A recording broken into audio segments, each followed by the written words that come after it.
সারা জীবন কত কষ্ট করেছি তোদের জন্য, কত কষ্ট।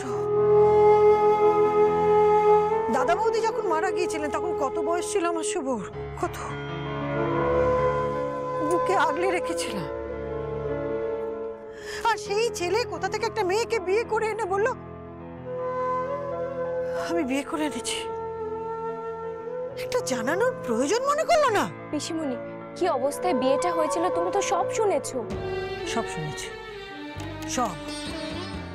একটা ফোন করতে পারতো না, একটা অনুমতি নিতে পারতো না? তা নেবে কেন? মা নই তো। আচ্ছা, আমি যদি মা হতাম তাহলে পারতো? পারতো এভাবে অবহেলা করতে? পারতো? পিসিমণি,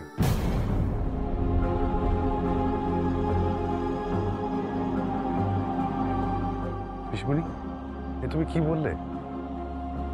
ঠিকই বলেছি। আচ্ছা, আমি যদি তোদের মা হতাম তুই পারতিস? পারতিস এভাবে আমাকে অবহেলা করতে? একটা ফোন করতিস না? পিসিমণি, তুমি তো জানো পরিস্থিতি কেমন ছিল। থাক থাক, আমাকে আর বোঝাতে আসিস না, আমাকে আর বোঝাতে হবে না। পেটে ধরিনি তো, সেই জন্য এভাবে অবহেলা করছিস। জীবনে আমি কি পেয়েছি বলতো? কি পেয়েছি? বিয়ে করিনি, সংসার করিনি, শুধু শুধু তোদের কথা ভেবে।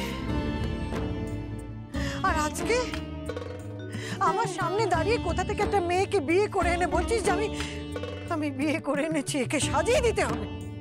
পিসিমণি, ব্যাপারটা সেরকম ছিল না, আমাকে একটু বোঝার চেষ্টা করো। কিচ্ছু বোঝার নেই, কিচ্ছু বোঝার নেই। তোরা সবাই স্বার্থপর, সবাই। শোন, ওই মেয়ের সঙ্গে আমি কোনো আপোষ করবো না, কোনো আপোষ করবো না। আর ওই মেয়েকে এবাড়ির বউ বলে আমি মানবো না, কিছুতেই মানবো না। এটা আমি তোকে বলে দিলাম, এটা আমার শেষ কথা। বেশ, তাহলে আমিও বলছি, এত বড় বড় কথা বললে তো আমাকে, যতদিন না তুমি ওই মেয়েকে মেনে নেবে ততদিন আমি ওকে স্পর্শ করব না, বউ বলে মানব না।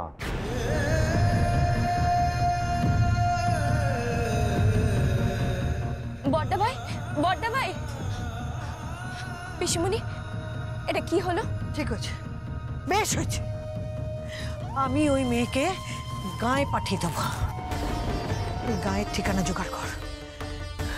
আমি ওই মেয়েকে গায়ে ওর মায়ের কাছে পাঠিয়ে দেবো। নিয়ে গিয়ে বলবো, এই নিন আপনার মেয়ে, সামলান একে। আমার ঘরে অন্য বউ ঠিক করা আছে, আর আমি যা বলছি তাই হবে। অন্য কারো কথা চলবে না, কারো না, বলে দিলাম।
তোমার বউকে তোমার কাছে দিয়ে গেলাম, সামলে রেখো কিন্তু। পুপু, যাও ওকে ঘরে দিয়ে যাও। এসো।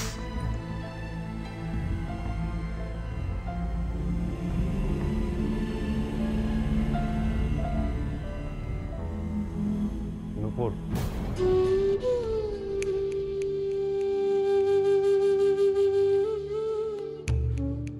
কি চলে যাচ্ছ? হ্যাঁ যাচ্ছি। সে একটা কথা আছে না, আমার কথাটি ফুরলো নোটে গাছটি মুড়লো। আমার তো সত্যি আর কোনো প্রয়োজন নেই শুভ।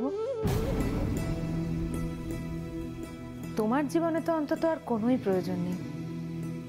যদি একান্তই প্রয়োজন থেকে থাকে তাহলে ওই মেয়েটার জীবনে। ওকে আমি ঠিক শিখিয়ে পড়িয়ে নেব, তুমি চিন্তা করো না শুভ। তোমার মনের মতন করে গড়ে পেটে নেব আমি, ডোন্ট ওয়ারি। আসছি। আমার আজ সত্যি খুব আফসোস হচ্ছে। কি? আমি তোমাকে ভালোবাসতে পারিনি বলে।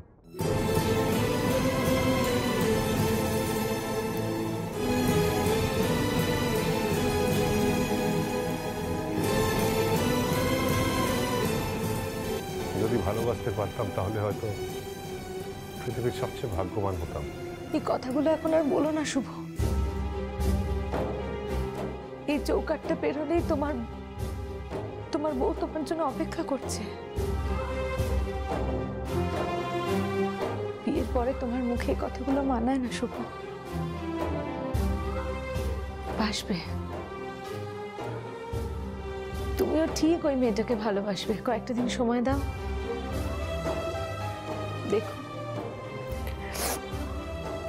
ঠিক ভালোবাসবে। না, কোনোদিন নয়। আমি ওকে বিয়ে করেছি উদ্ধার করার জন্য। কোনো মেয়ের প্রতি অত্যাচার আমি সহ্য করতে পারবো না। কোনো মেয়ের সঙ্গে যদি কোনো অন্যায় হয় তাহলে তার প্রতিবাদ না করে আমি থাকতে পারবো না। তাই আমি ওকে এখানে নিয়ে এসেছি। আর ভালোবাসা হয়তো কোনোদিন হবে না, এই জন্ম নয়। তাছাড়া পিসিমণি মানেনি, আর পিসিমণি যখন মানেনি তখন প্রশ্নই নেই। শুভ,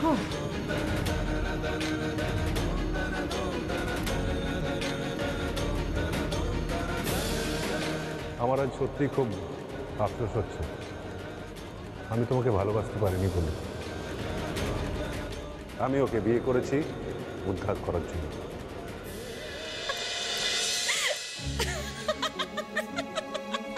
আরে কি হয়েছে বলবে তো? আরে কি হয়নি সেটা বল। আজকে ওই মেয়েটিকে পাগল। কেন পাগল কেন? ও প্রমাণ করার চেষ্টা করছে যে ফুল সজ্জার মানে ও জানে না। সে কি? তুই জানিস কি বলেছে উপর দেখে? বলেছে আজকে ফুল সজ্জাটা তুমি করে নাও, কাল সকাল থেকে নাকি ও আছে। ভাব একবার।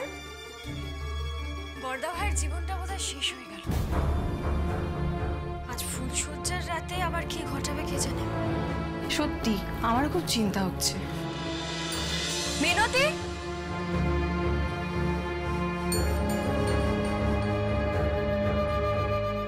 কোথায় যাচ্ছ?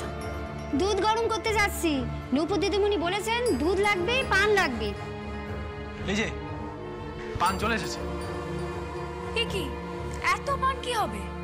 কেন নুপুর যে বললো আজ ফুলসজ্জা পান লাগবে। আয়োজন তো অনেকেই করছো, কিন্তু ওই মেয়ে কি জানে ফুলসজ্জার মানে কি? নারী পুরুষের সম্পর্ক বোঝেও? ফুলসজ্জা যা যা করতে আমি করব করব করব করব করব। করবে না, করব করব করব। করবে না, করবে না, করবে না। আমাকে একটা ঘুম পাড়ানি গান শোনাবি রে? তুই তো আমার বর, বাবার মতো। सुरमई अखियों में नन्हा मुन्ना एक सपना दे जा रे, निंदिया के उड़ते पाखी रे।